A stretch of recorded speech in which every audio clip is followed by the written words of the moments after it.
Olá, bonitão! Olá, bonitona! Sejam muito bem-vindos aqui ao canal.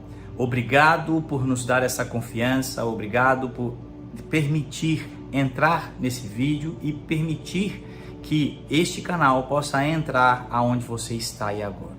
Desde já, eu quero declarar com palavras de vida que a sua casa seja abençoada, que a sua vida seja abençoada, seu casamento, seus filhos, seus negócios, seu trabalho, em nome de Jesus. Nós estamos na série Atos dos Apóstolos. Depois dos evangelhos, nós vamos estudar aqui o evangelismo, o crescimento, o nascimento e o crescimento da igreja. Essa série é muito importante e apesar de ter acontecido há 2000 anos atrás, ela é ainda muito viva e ela é muito atual nos dias de hoje. Aqui nós vamos entender o evangelismo, como evangelizar, por que evangelizar, de que forma, sobre que poder. Fique conosco nessa série. Nós vamos ler todos os capítulos de Atos e vamos fazer aqui os pontos principais de cada capítulo. Eu tenho certeza que Deus tem algo para falar na minha vida e na sua. Mas antes de começarmos, eu quero pedir a você, se inscreva nesse canal. Se você já é inscrito, encaminhe para as pessoas que Deus colocar no seu coração agora. Se quiser também nos ajudar de forma financeira, tem o Pix nos comentários. Que Deus fale ao seu coração, mas vamos juntos na palavra de Deus. Vamos ler então Atos capítulo 2. Esse capítulo é sobrenatural. Esse capítulo é o capítulo que fala, do início da igreja. Vamos juntos? Atos 2, versículo 1. Chegando o dia de Pentecostes, estavam todos reunidos num só lugar. De repente veio, olha só que interessante, de repente veio do céu um som, como de um vento muito forte, encheu toda a casa na qual estavam assentados. E viram que parecia línguas de fogo, que se separam e pousaram sobre cada um deles. Todos ficaram cheios do Espírito Santo e começaram a falar em outras línguas, conforme o Espírito os capacitava. Havia em Jerusalém judeus, tementes a Deus, vindo de todas as nações do mundo. Ouvindo o som, ajuntou-se uma multidão que ficou perplexa, pois cada um ouvia falar em sua própria língua. Atônitos e maravilhados, eles perguntavam: acaso não são galileus todos esses homens que estão falando? Então, como os ouvimos cada um de nós em nossa própria língua materna? Partos, medos e elamitas, habitantes da Mesopotâmia, Judéia e Capadócia, do Ponto e da província da Ásia, Frígia e Panfília, Egito e das partes da Líbia próxima a Cirene, visitantes vindos de Roma, tanto judeus como convertidos ao judaísmo, cretenses e árabes. Nós os ouvimos declarar as maravilhas de Deus em nossa própria língua. Atônitos e perplexos, todos perguntavam uns aos outros: que significa isso? Alguns, todavia, zombavam deles e diziam: eles beberam vinho demais. Vamos parar aqui rapidinho no versículo 13. Meus irmãos, prestem atenção aqui numa coisa importante. Nós estamos agora, eu vou contextualizar você no tempo em Jerusalém. Jesus, ele morreu e ressuscitou na festa da Páscoa.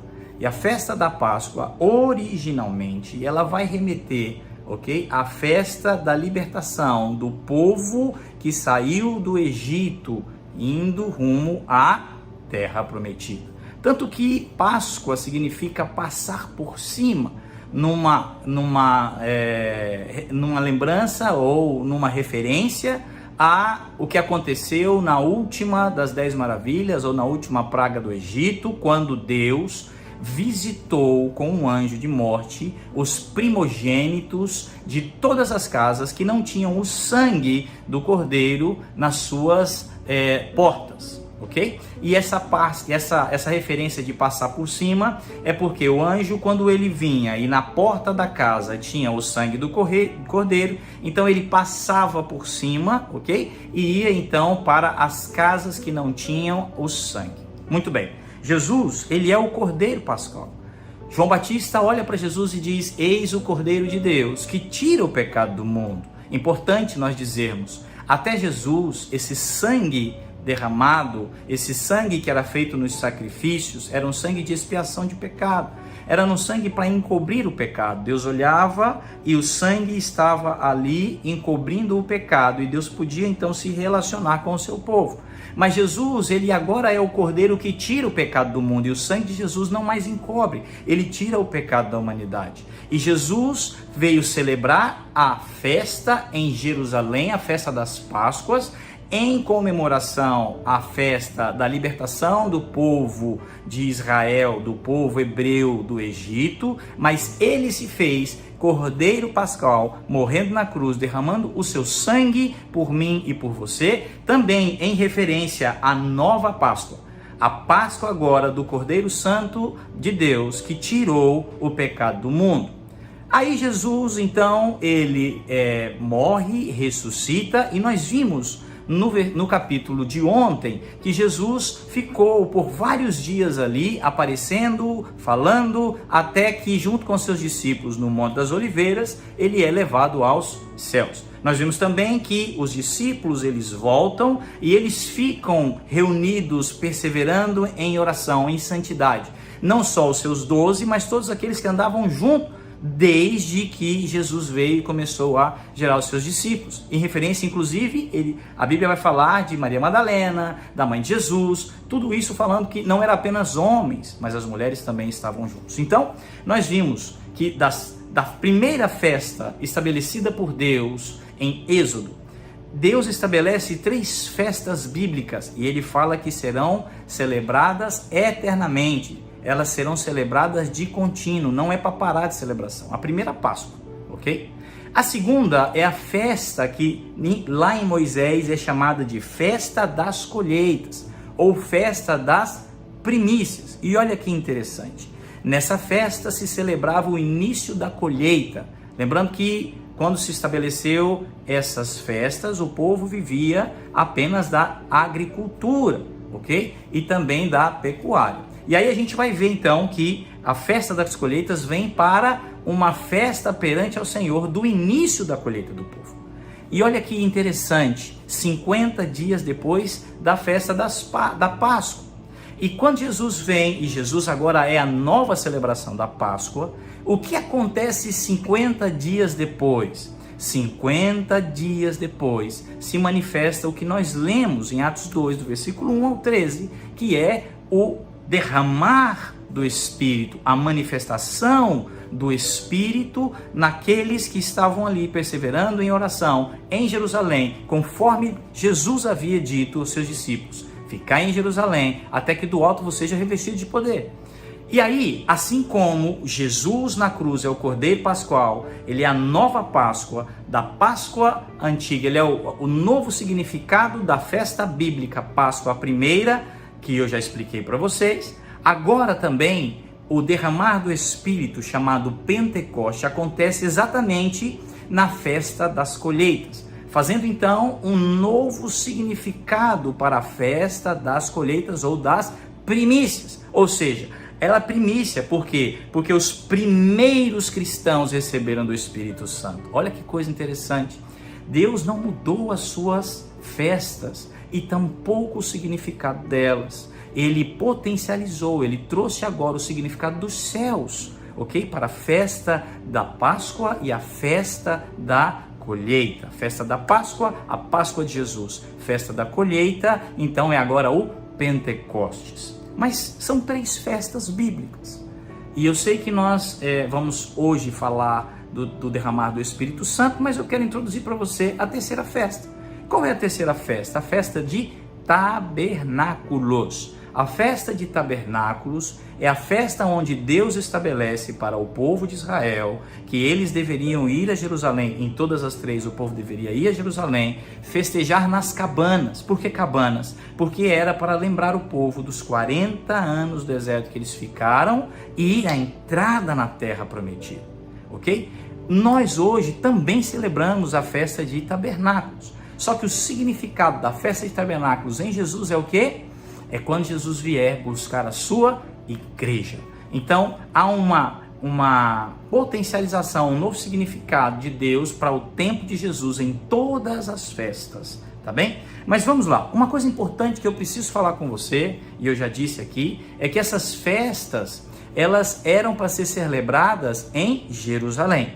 Jerusalém nessa época tinha 25 mil habitantes, segundo os estudiosos e os artigos da época. Os artigos que falam de Jerusalém da época, perdão.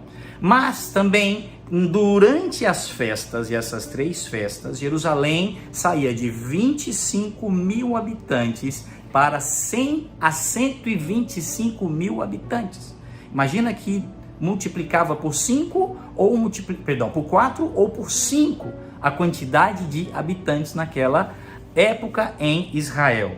E olha, a gente vai ver que exatamente na festa, quando o povo está em Jerusalém, ok? Jerusalém sai de 25 para 100 mil, 125 mil pessoas, onde os judeus do mundo todo iam para Jerusalém celebrar a festa, se manifesta então a descida do Espírito Santo, se manifesta então o derramar.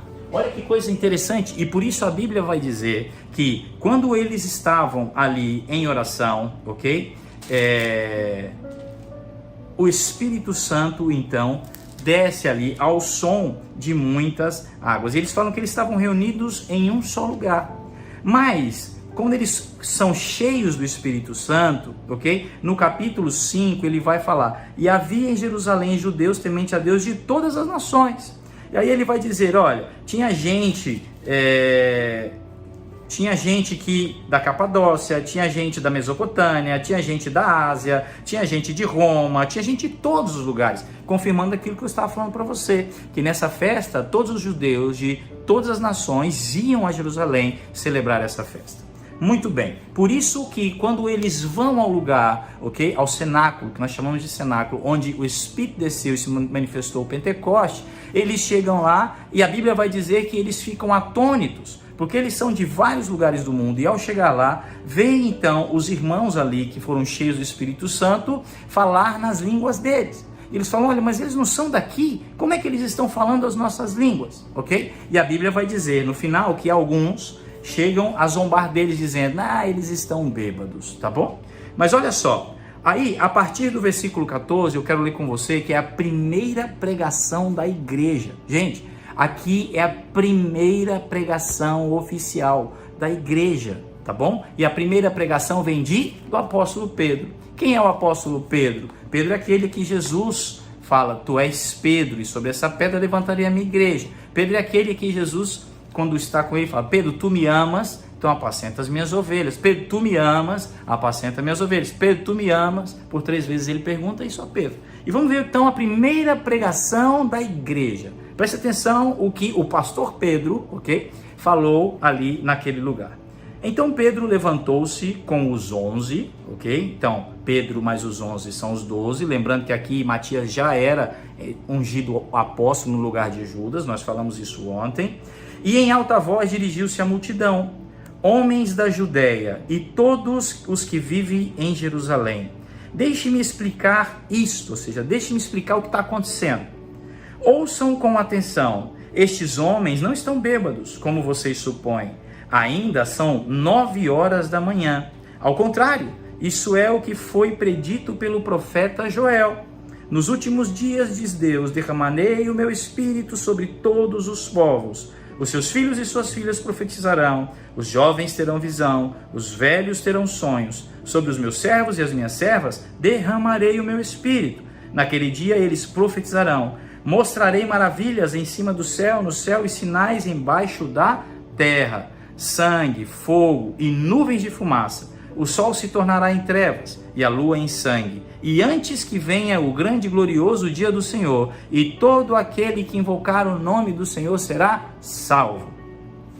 Israelitas, ouçam essas palavras. Jesus de Nazaré foi aprovado por Deus diante de vocês, por meio de milagres, maravilhas e sinais que Deus fez entre vocês, por intermédio dele. Como vocês mesmos sabem, este homem lhes foi entregue por propósito determinado e pré-conhecimento de Deus, e vocês, com a ajuda de homens perversos, o mataram, pregando-o na cruz. Mas Deus o ressuscitou dos mortos, rompendo os laços da morte, porque era impossível que a morte o retivesse. A respeito dele, disse Davi, eu sempre vi o Senhor diante de mim, porque ele está à minha direita, não serei abalado. Por isso meu coração está alegre e a minha língua exulta. O meu corpo também repousará em esperança, porque tu não me abandonarás no sepulcro, nem permitirás que o teu santo sofra decomposição. Tu me fizestes conhecer os caminhos da vida, e me encherás de alegria na tua presença. Continuando a primeira pregação, o pastor Pedro aqui falando. Irmãos, posso dizer-lhes com franqueza que o patriarca Davi morreu e foi sepultado. O seu túmulo está entre nós até o dia de hoje. Mas ele era profeta e sabia que Deus lhe prometera, sob juramento, que colocaria um dos seus descendentes em seu trono. Prevendo isso, falou da ressurreição de Cristo, que não foi abandonado no sepulcro e cujo corpo não sofreu decomposição. Deus ressuscitou este Jesus e todos nós somos testemunhas desse fato. Exaltado à direita de Deus, ele recebeu do Pai o Espírito Santo prometido e derramou o que vocês agora veem e ouvem. Pois Davi não subiu aos céus, mas ele mesmo declarou: o Senhor disse ao meu Senhor: senta-te à minha direita, até que eu ponha os teus inimigos como estrados para os teus pés. Portanto, que todo Israel fique esperto disso. Esse Jesus, a quem vocês crucificaram, Deus o fez Senhor e Cristo.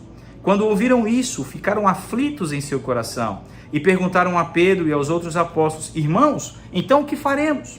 Pedro respondeu: arrependam-se e cada um de vocês seja batizado em nome de Jesus para perdão dos seus pecados e recebendo o dom do Espírito Santo, pois a promessa é para vocês, para que seus filhos e todos os que estão longe, para todos quanto o Senhor nosso Deus chamar. Com muitas outras palavras os advertia e insistia com eles: salvem-se dessa geração corrompida. E os que aceitaram a mensagem foram batizados, e naquele dia houve o acréscimo de cerca de 3.000 pessoas. Olha só, gente, a primeira pregação, da igreja feita pelo apóstolo Pedro, ou pastor Pedro, quando ele explica sobre Jesus, 3.000 pessoas se convertem, 3.000 judeus se converteram, porque ele pregou em Jerusalém, ele pregou para os judeus, e a primeira pregação, 3.000 judeus se converteram. Agora preste atenção, porque Jesus, quando ele veio à terra, a pregação de Jesus é: arrependam-se porque é chegado o reino de Deus. Preste atenção no centro da pregação aqui do pastorzão Pedro, quando os judeus perguntam: e agora o que nós faremos? Pedro fala assim: vocês agora precisam arrepender-se para que vocês recebam do Espírito. Então a pregação não mudou. A pregação de Jesus é a mesma pregação de Pedro e é a mesma pregação de hoje. Gente, não mudou. É necessário arrependimento para recebermos do Espírito e sermos salvos. Eu tenho visto pessoas na tentativa de poder alcançar vidas, mudam a pregação de Jesus. A pregação de Jesus é de confronto. A pregação de Jesus é para mudar caráter. A pregação de Jesus é para abandonar pecado em arrependimento. E nós precisamos entender que essa pregação no evangelismo não mudou. Agora vamos lá. Por que 3.000 pessoas se converteram? É muita gente naquela época. Porque em Jerusalém estavam de 100 a 125.000 pessoas. Lembra que eu expliquei para vocês? Muito bem. Vamos terminar esse capítulo aqui e eu quero falar com vocês rapidinho, porque o final desse capítulo é isso, o modelo da igreja e o modelo da vida dos membros. Olha só, versículo 42. E eles se dedicavam ao ensino dos apóstolos e à comunhão, e ao partir do pão e às orações. Presta atenção, a igreja inicial, a igreja primitiva, ela tinha um foco: ensino da palavra. Ela tinha um foco, a palavra de Deus, ensino, comunhão, oração, santificação. Todos estavam cheios de temor e muitas maravilhas e sinais eram feitos pelos apóstolos. Por quê? Porque estavam cheios do Espírito, mas também porque não abandonaram a vida de consagração e oração, a vida de santidade de ensino. Os que criam mantinham-se unidos e tinham tudo em comum. Vendendo suas propriedades e bens, distribuíam cada um conforme a sua necessidade.